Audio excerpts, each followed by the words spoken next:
ধন্যবাদ আপনাদের সবাইকে। আমাদের নয়া আজাদির শুভেচ্ছা। আর নিশ্চয়ই আপনারা নিজেরাও আজকে রাস্তাঘাটে ঘুরে দেখেছেন যে সত্যিকারের বিজয় কাকে বলে। মানুষ হাঁটছে, মানুষ কোনো কাজ নাই, শুধু শুধুই হাঁটছে, কিন্তু তার বডি ল্যাঙ্গুয়েজে, তার আচার আচরণে বোঝা যাচ্ছে সে দিনটা আজকে বিজয়ের দিন। 15 বছর তো বটেই, আমার জন্মের পরে দেখি নাই যে মানুষ এমন স্বতঃস্ফূর্ত কোনো বিজয় দিবস, যেখানে হিন্দু, মুসলিম, বৌদ্ধ, খ্রিস্টান প্রত্যেকটা সংগঠন যে যার মতো করে বিজয় দিবস উদযাপন করছে। কারণ এই বাংলাদেশের মানুষ সম্ভবত প্রথম যে ফিল করছে যে প্রকৃত অর্থে স্বাধীনতাটার মালিক সে এবং স্বাধীনতাটা তার। আমরা জানি না আগামী 16 ডিসেম্বরেও এই অবস্থা থাকবে কিনা, এই স্বাধীনতার মালিক বাংলাদেশের জনগণ থাকবে কিনা, কিন্তু অভূতপূর্ব আজকে আপনি নিশ্চয়ই খেয়াল করেছেন যে আজকে আমরা ইনকিলাব মঞ্চের পক্ষ থেকে যে বিজয়ের লাল জুলাই যে আয়োজন করেছি, একদম সকাল থেকে শুরু করে আমরা আজকে ইনশাল্লাহ 8টা পর্যন্ত চলবে। এখানে আমরা একটা নতুন জিনিস আজকে করেছি। আমাদের বাংলাদেশে একটা খেয়াল করবেন, শেখ মুজিবকে বলা হচ্ছে 1000 বছরের শ্রেষ্ঠ বাঙালি, কিন্তু 1000 বছরের শ্রেষ্ঠ বাঙালির ইতিহাস শুরু হয় 1971 থেকে, মানে 50 বছর আগে থেকে। মানে তারা নিজেরাই বলছে যে 1000 বছরের শ্রেষ্ঠ বাঙালি কিন্তু শুরু হচ্ছে তাদের 71 থেকে।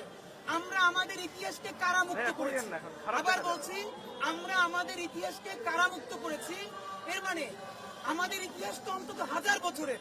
আপনি ন্যূনতম শুরু করতে হবে আমাদের গত 200 বছরের পলাশী ট্র্যাজেডি থেকে। 190 বছর আমাদের দাদারা, পরদাদারা ব্রিটিশদের বিরুদ্ধে লড়াই করেছে। লড়াই করতে করতে সিপাহী বিপ্লবে আমাদের দাদাদের, পরদাদাদের লাশ ঢাকার বিভিন্ন জায়গায় লাশ ঝুলানো ছিল গাছে। আমাদের বাহাদুর শাহ পার্কে, যেটাকে আগে ভিক্টোরিয়া পার্ক ছিল, সেখানে আমাদের পূর্বসূরীদের লাশ ঝুলিয়ে রাখা হয়েছে শুধু ব্রিটিশদের বিরুদ্ধে বিদ্রোহ করার অপরাধে। সুতরাং সেই লাশ নামতে দেওয়া হয় না যাতে মানুষের সাহস না করে। আমরা যদি সেই জিনিসটাকে অ্যাকনলেজ না করি, ইতিহাস তো নতুন একদিন থেকে শুরু হয় না। সুতরাং 190 বছর এই বাংলার মানুষ বুক চিতিয়ে লড়াই করেছে। তিতুমিরিরা, হাজী শরীয়তুল্লাহরা, মঙ্গল পান্ডে থেকে শুরু করে হাবিলদার রজব আলী থেকে শুরু করে, সেটার প্রথম বিজয় আমরা 1947 সালে পাকিস্তান কায়েম করার মধ্য দিয়ে শুরু করেছি। এবং আমাদের বাংলাদেশে গত 50 বছরে এমন একটা ইন্ডিয়ান ন্যারেটিভ তৈরি করা হয়েছে যে পাকিস্তান তৈরি আমরা করি নাই, আমরা হলো বাংলাদেশ কায়েম করেছি। অথচ আমরা এখন বলি যে বাংলাদেশের জনগণের, বাংলাদেশের জনপদের এই মানুষেরা, আমাদের বাবারা, আমাদের দাদারা পৃথিবীর এমন একটা জনপদের মানুষ যারা অন্তত গত 70 বছরের মধ্যে পরপর 3টা আজাদি তৈরি করেছে। 1947 সালে আমাদের দাদারা ব্রিটিশদেরকে দাঁড়িয়ে প্রথম পাকিস্তান তৈরি করেছিল। আপনি ভাবুন, পশ্চিম পাকিস্তান এবং পূর্ব পাকিস্তান, এর মধ্যে জনগণ কোথায় বেশি ছিল? নিশ্চয়ই পূর্ব পাকিস্তানে। তাহলে পূর্ব পাকিস্তানের মানুষ বেশি থাকার কারণে জনসংখ্যায় সে যদি পাকিস্তান কায়েমে আন্দোলনে শরিক না হতো, তাহলে জীবনেও পাকিস্তান কায়েম হতো না। সুতরাং আমাদের দাদারা বুক চিটিয়ে লড়াই করে পাকিস্তান কায়েম করেছে।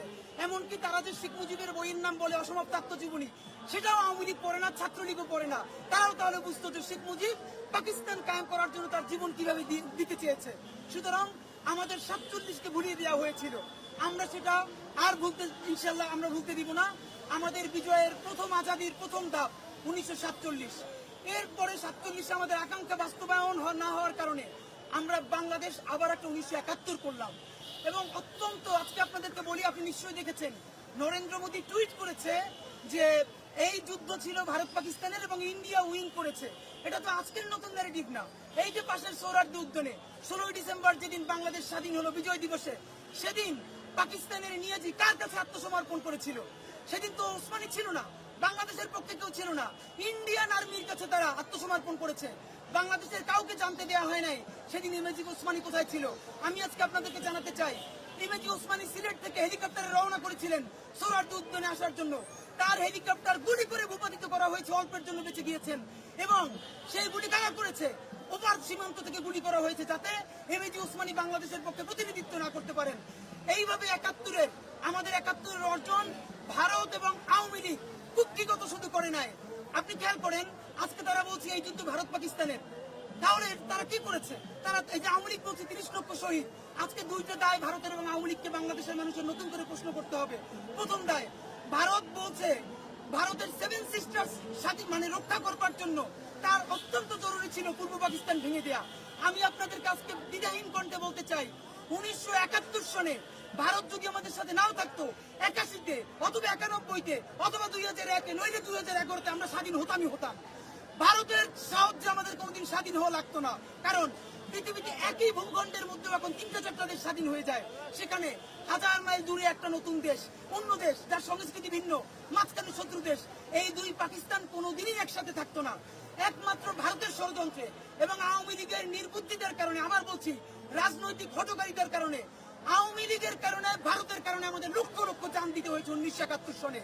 নইলে আমরা আমাদের মতো করে যুদ্ধ করে অথবা আমরা নেগোসিয়েশন করে 10 বছর পরে হোক 20 বছর পরে আমরা ঠিক আজাদি নিয়ে আসতে পারতাম। ভারতের 7 সিস্টার্স রক্ষার জন্য পাকিস্তান ভাঙা দরকার ছিল। বাকি ভারতের সীমান্ত রক্ষার জন্য তার বাংলাদেশ তৈরি করা দরকার ছিল। সে সেটা করেছে, কে দুনিয়ার না জানে। 1971 সালের 16 ডিসেম্বরের পর যখন বাংলাদেশ স্বাধীন হলো, বাংলাদেশ থেকে ব্লাড ব্যাংকের ব্লাড পর্যন্ত ইন্ডিয়া নিয়ে গেছে। যত ট্রাক পাকিস্তান আর্মির কোটি কোটি টাকার সরঞ্জামাদি, যত অস্ত্র, একটা কিছু বাংলাদেশের কোনো জাদুঘরে নাই। কারা নিয়ে গেছে? ইন্ডিয়া নিয়ে গেছে। সর্বপ্রথম প্রতিরোধ গড়ে তুললেন major M A Jalil, sector commander. তিনি বললেন বাংলাদেশের সম্পদ ইন্ডিয়ায় যেতে দেওয়া যাবে না। এবং বাংলাদেশের তো এটাই প্রথম ট্র্যাজেডি যে প্রথম বাংলাদেশের রাজবন্দী হলেন একজন মুক্তিযুদ্ধের sector commander major M A Jalil. তাকে গ্রেপ্তার করা হলো এবং তাকে জেলের মধ্যে রেখে বাংলাদেশের সমস্ত সম্পদ যেগুলো পাকিস্তান রেখে গিয়েছিল, যেগুলো আমাদের প্রাপ্য, সেগুলো ভারত নিয়ে গেল। তখন মেজর এম এ জলিল লিখলেন অরক্ষিত স্বাধীনতায় পরাধীনতা। আপনারা জানেন আওয়ামী লীগ যখন মুক্তিযুদ্ধের জন্য তারা সবাই কলকাতায় গিয়ে মাস্তি করে, এখন আপনি দেখেন এই যে সবগুলো গিয়ে ইন্ডিয়ায় উঠছে, প্রত্যেকটা ইন্ডিয়া উঠছে বাংলাদেশে গণহত্যা করে। 71 ওরা গিয়ে ইন্ডিয়া উঠছে আর বাংলাদেশের মানুষগুলোর নামাই দিছে। লক্ষ লক্ষ জীবন গেছে, ওরা খেলে মৌজ মাস্তি করছে। আপনাদের মাধ্যমে জানাতে চাই, তাজউদ্দিন আহমেদ, নজরুল ইসলামরা গিয়ে যে চুক্তি করলেন ভারতের সাথে যে বাংলাদেশ স্বাধীন হলে তার কোনো নিজস্ব সেনাবাহিনী থাকবে না, সর্বোচ্চ একটা প্যারামিলিটারি ফোর্স থাকবে, এখানে ভারতীয় সেনাবাহিনী নিরাপত্তা দিবে, এই কথা কি বাংলাদেশের মুক্তিযোদ্ধাদের অনুমতি তারা নিয়েছিল? লক্ষ লক্ষ মানুষ, কৃষক, মজুর যারা যুদ্ধ করেছিল তাদেরকে তারা তখন প্রকাশ করেছিল? তাদের সাথে মিথ্যে কথা বলে তারা তখন গোলামির চুক্তি করেছে।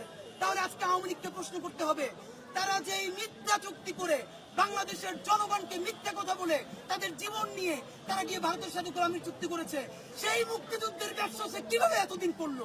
এই প্রশ্ন বিএনপিও করে নাই, জামাতও করে নাই, আজকে আমরা ছাত্র জনতা করছি।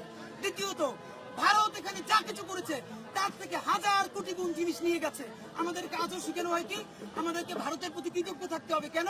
সে আমাকে সহযোগিতা করেছে স্বাধীন হতে।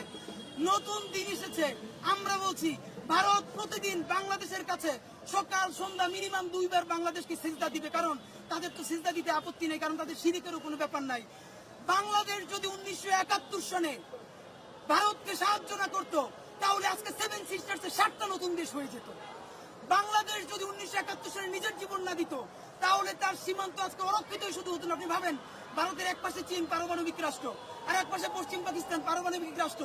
আজকে যদি পূর্ব পাকিস্তানও থাকতো আর একটা পারমাণবিক রাষ্ট্র থাকতো, ভারত নিঃশ্বাস ফেলতো কোথায়? তার তো নিঃশ্বাস ফেলার জায়গা নাই। আমরা তার সীমান্ত সিকিউর করে দিয়েছি, আমরা 7 সিস্টার্সকে সিকিউর করে দিয়েছি। সুতরাং ভারত প্রতিদিন বাংলাদেশকে সকাল সন্ধ্যা চিন্তা করবে যে আমরা তাকে নিরাপত্তা দিয়েছি, সে আমাকে নিরাপত্তা দেয় নাই। সুতরাং ভারতের এই বয়ান আমরা ভেঙে দিচ্ছি। ইনশাল্লাহ নতুন জাতি নতুন করে জানবে। আওয়ামী লীগকে আমরা বলছি তারা শুধু বাংলাদেশের মানুষের জীবন ব্যবহার করে তারা মুক্তিযুদ্ধ দখল করেছে। আমরা আজকে একটা নতুন কাজ করেছি, আপনি অবশ্যই আমাদের ছবিগুলো ঘুরে দেখেছেন। আমাদের 1947 সাল থেকে শুরু করেছে, জিন্না থেকে শুরু করে আবু সাইদ। জিন্না নাম বললে বাংলাদেশের ইজ্জত যায়। 1947 সালে পাকিস্তান কায়েম যিনি করেছেন মোহাম্মদ আলী জিন্নাকে আমরা শ্রদ্ধার সাথে স্মরণ করছি। তিনি যেটা যেটা খারাপ করেছেন তার প্রতিবাদ করছি, আর পাকিস্তান কায়েমের জন্য তার অবদানকে আমরা স্বীকার করছি। মাওলানা ভাসানী বলেছেন আমরা পিন্ডির জিঞ্জির ছিন্ন করেছি, দিল্লির গোলামি করার জন্য নয়। সেই মাওলানা ভাসানীর বক্তৃতাকেই আমরা আজকে আবার নতুন করে পোট্রে করেছি। সুতরাং 47 প্রথম আজাদি বাস্তবায়ন হয় নাই, 71 দ্বিতীয় আজাদি আমরা ইনসাফের রাষ্ট্র বানাতে পারি নাই এবং আওয়ামী লীগ এবং ভারত দখল করে নিয়েছে। তারই প্রতিফলনে 2024 হয়েছে এবং এই 24 আন্দোলনের একক কোনো নেতৃত্ব নাই, কোনো দল দখল করার সুযোগ নাই। এই 24 আন্দোলন করেছে বাংলাদেশের আপামর ছাত্র জনতা, প্রত্যেকেই আন্দোলনের কর্মী, প্রত্যেকেই আন্দোলনের নেতা। সুতরাং আমাদের দাবি, আমাদের আজাদির প্রথম পর্ব 47, দ্বিতীয় পর্ব 1971 এবং আজাদির ইনশাল্লাহ তৃতীয় পর্ব আমাদের জুলাই 2024। এই 24-এ আমরা ইনসাফের রাষ্ট্র বানাবো। আর যদি তাতে ব্যর্থ হই তাহলে আমাদের পরবর্তী প্রজন্ম আবারও চতুর্থ আজাদি বানাবে, পঞ্চম আজাদি বানাবে। ততদিন না পর্যন্ত ইনসাফের রাষ্ট্র কায়েম হবে